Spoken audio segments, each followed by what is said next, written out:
Good morning, my droogs. This is Kristen with Weathering Reader coming in hot today as Alex DeLarge for Halloween costume 1 out of however many videos I post. And it is Halloween. Technically, it's not Halloween yet, but in my heart, it is Halloween because it is October, and I'm gonna start the month off right with a TBR. This month, I am dedicating all of my time and resources to focus on spooky books, and only spooky books. So, getting into it, we're gonna talk about what I'll be reading this month. First off on my list is my book for book club, which we all voted on to read for Halloween. That is House of Leaves by Mark Z. Danielski.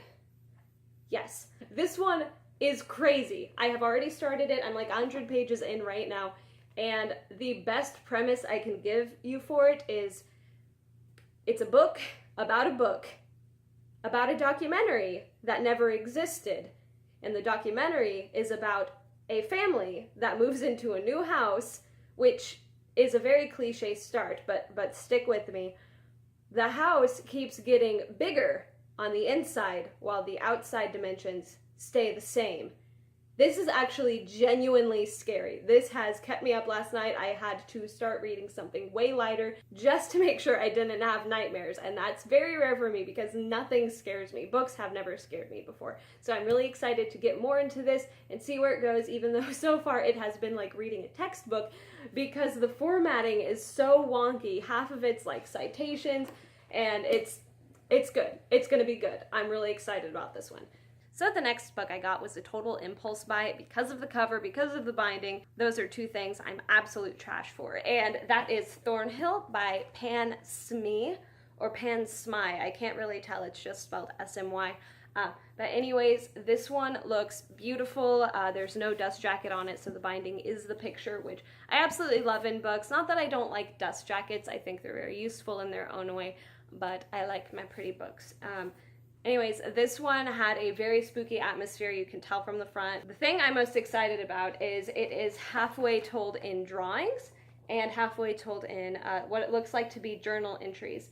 So I'm really excited to see where this goes. It's very reminiscent of, if you don't know, one of my favorite authors, especially in the middle grade world, is Brian Selznick, and he has a very similar writing style where he does half pictures, half actual writing, that I think it adds more mood to the story, and sometimes it can add really good emotion, really good atmosphere. I'm excited to read this one. I think a horror book is definitely a good premise for one of these style writings. Now, do I think Pam Smee is copying Brian Selznick? Nah, not really. This is just a format I'd really like to see more, so I'm excited to see another one. Next is a book that has already defied expectations, as it scared me before I had even read it, which I'll explain in a second. That is Haunted by Chuck Palahniuk. I really love Chuck Palahniuk. I haven't read anything spooky by him yet. I think this is his first horror book. I think it's his only horror book. I've never seen him write anything else in that realm. He has a very gritty and sort of humorous style of writing, so I'm excited to see where he goes with horror. I think that's a really good mixture for it because I love comedy and horror. I think that adds more to it, a little levity in the scary parts. But this one scared me half to death because the cover is gorgeous, I have to say. The drawing I don't think is very scary on it, but it glows in the dark, and I didn't know that. And though it's not a horrifying picture at the moment, running into this at night while it's glowing in the dark is the most terrifying thing. And this was my face. I was just like, it leaves you with a face much like this one. It was, yeah, no, I'm not going to relive that. So I'm excited to see where it goes. It's about a writer's retreat, and apparently it takes a very left turn because it's out in the middle of nowhere. I'm really excited to see where this one goes. Next is a historical fiction that I've been excited to read for a while. I just haven't had the time to read it because it is so freaking long. It's like a 700-page book, and that is The Terror by Dan Simmons. I'm really looking forward to this because it's based in reality. It goes over the Franklin expedition of 1845, got it on the first try, where all of the crew disappear. It's still a mystery to this day, and this goes over what the author thinks happened. I hear it's a monster book. I hear it's got a lot of great suspense. I am just hoping to be able to get through it, being as long as it is. With that said, next on my list is a Stephen King, and though I know he writes a lot of horror, there's a lot more popular horror than the one I picked. I honestly picked it because of the length. I have a lot of really big books this month. I am already having so much trouble getting through House of Leaves because, much like the house in House of Leaves, the inside seems to be much more bigger than the outside. It's taking me forever. The one I'm going to read is The Girl Who Loved Tom Gordon, which the premise is a girl lost in the forest. That's honestly all I want to know about it, because with it being so short, I want to keep the suspense alive. I know that she comes across some like mangled animals and stuff, so I'm excited to see where this goes. Next, I have added a little bit of levity in between the books, since a lot of these are promised to be very spooky. I wanted just some light reads in between, and that is Dare to Be Scared and Double Dare to Be Scared by the author Robert D. Sochi, or Soki, S-O-U-C-I. I think it's Soki.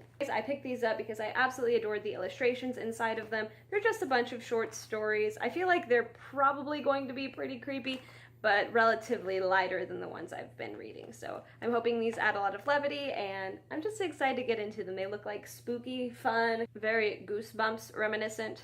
So the next one is also kind of a levity one, which you'll see is kind of terrible to say considering what it is. I have only seen the movie to this book, and I always considered it a comedy, like a really dark comedy, but I guess people don't see it that way, so that's American Psycho by Bret Easton Ellis. And it's basically an axe murder story with a businessman who has just had enough, and he just is psychotic, loves to kill people, loves to imagine killing people, but it's funny. Like, the movie is hysterical. He just has these wonderful inner monologues that I absolutely adore, and just the premise is so ridiculous and the deaths are so ridiculous you have to laugh at them. But I was talking to someone the other day saying how funny this was, and he's like, "That's not funny." I'm like, man, maybe I'm a bit psycho too, but I'm really excited to get into it, ready for that levity, even though it's not really levity, so might have to see my therapist again. The next one I'm excited to read is The Haunting of Hill House. I noticed I didn't have any classics in this one, and I typically try to read a lot of classics. That's one of my favorite things ever. So I was able to get this one. Actually, this was a birthday present from Books A Million. This is a very beautiful coffee. See what's on my mind. This is a very beautiful copy. I love the sprayed edges. I love the neon, and I absolutely adore the binding. It's, once again, no dust jacket. The 1970s movie The Haunting is definitely one of my favorite horror ones. I absolutely hate the 90s one. Do not ask me about that one. I absolutely adored the movie. I've never read the book to it before. The movie itself is very horrifying to me because it never shows what's going on, never shows the ghost, never shows anything. It's very ambiguous. It's shot in a building with no 90-degree angles. Everything's very skewed looking, very cool. It's got a wonderful atmosphere. I'm hoping for the book to have the same. This is about a bunch of people going under a psychological study at this supposedly haunted house that this psychiatrist is hosting, and he is studying people's reactions to being in a haunted house and seeing how knowing a house is haunted versus not knowing a house is haunted, like, skews your perception on stuff. And the entire movie is about the skewing of perceptions, which I really love. It follows this main character, Eleanor, who weird things start to happen to her. I know how it ends, I know how the entire story goes, but I'm excited to read the book for it anyways. Another book of levity I'm going to throw in is Neil Gaiman's The Graveyard Book. This is a book from a library, so it's very shiny. It's gonna have a lot of glares, but it is The Graveyard Book by Neil Gaiman. I absolutely adore Neil Gaiman. He could literally sneeze on a piece of paper and I would probably buy it and put it on my bookshelf. I love Coraline by him. I love American Gods. I love Good Omens. I love Ocean at the End of the Lane. I loved Stardust. I have not read The Graveyard Book yet, and it is basically the Jungle Book, but it's a boy raised by ghosts instead of wild animals because he is abandoned in a graveyard. It's got illustrations, which I love having illustrations in books. I know Neil Gaiman isn't typically a light writer, but this is considered a children's book, so I'm hoping it'll be a light read. If it's not, I still won't be disappointed. Either way, I'm really excited about that one. Last but not least is one I've been excited about for a while. I've tried not to look too much into the plot because it's more of a thriller than a horror, I think. And that is The Paying Guests by Sarah Waters. I've heard a lot of great things about this. This has got a ton of suspense.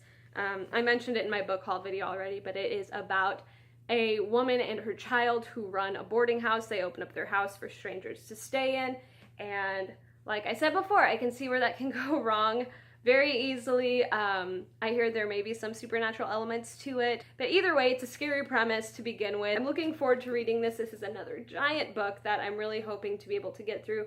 It's like 500 pages. Very honestly, this is probably my most ambitious TBR to date. I'm just gonna have to not have any plans at all and maybe like overshoot some days because I'm still working all the time. So I'm very excited about this month. I'm gonna try not to diverge too much, and if by some odd miracle I actually do finish all of this, I have several others to choose from if I run out of books to read, which probably won't happen, but we'll see. I'm really looking forward to spending Halloween with you guys this year. Tune in next week for my next video. Awkward outro!